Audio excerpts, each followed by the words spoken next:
As a result of restrictions caused by the COVID-19 pandemic, there is newly implemented legislation enforcing a 6-month notice period on private sector tenancies. And since this temporary change in legislation, it has become apparent to me that some landlords are unaware of the correct procedures for issuing notice to tenants on a private residential tenancy. Now, usually landlords must give 28 days notice to a tenant who has lived in a property for 6 months or less, regardless of what eviction grounds are being used. Regardless of how long a tenant has lived in a let property, landlords must give 28 days notice if they are using one or more of the following grounds for eviction. And these are relevant to the tenant's behaviour. If a tenant is no longer occupying a let property, if a tenant has breached the terms of a tenancy agreement, if a tenant's in rent arrears over 3 consecutive months, if a tenant has relevant criminal convictions, if a tenant has engaged in relevant antisocial behaviour,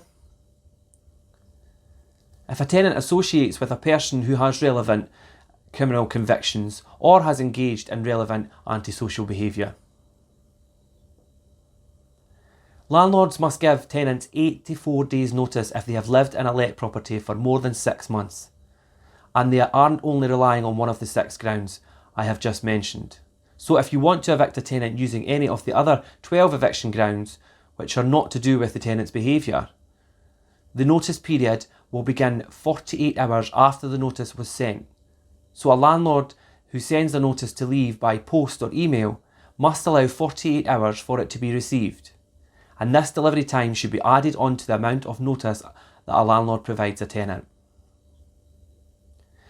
Now new legislation has been introduced, so landlords must give tenants 6 months notice before they can evict, up until March 2021.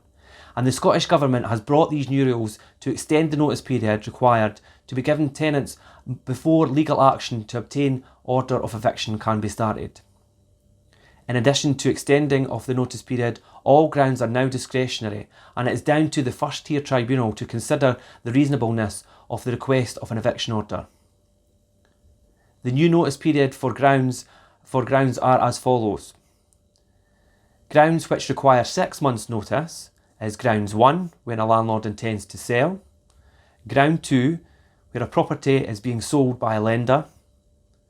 Ground 3 is when a landlord intends to refurbish. Ground 6, where a landlord intends to use for non-residential purposes. Ground 7, where a property is required for religious purposes.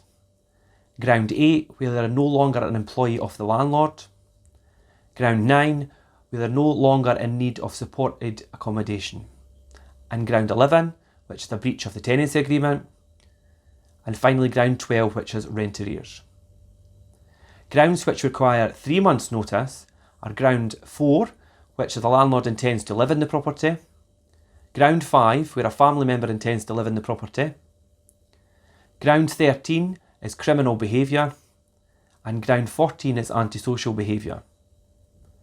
Ground 15 is association with a person who has a relevant conviction or engaged in relevant antisocial behaviour. Ground 16 is a landlord is not registered, and Ground 17 where an HMO licence has been revoked. A 28-day notice can still be issued under Ground 10, which is tenant not occupying the property. If you would like any further advice on notice periods, please feel free to contact me direct via social media or visit the Fife Property blog. Thank you for listening. I'm Richard Cook for Fife Properties TV.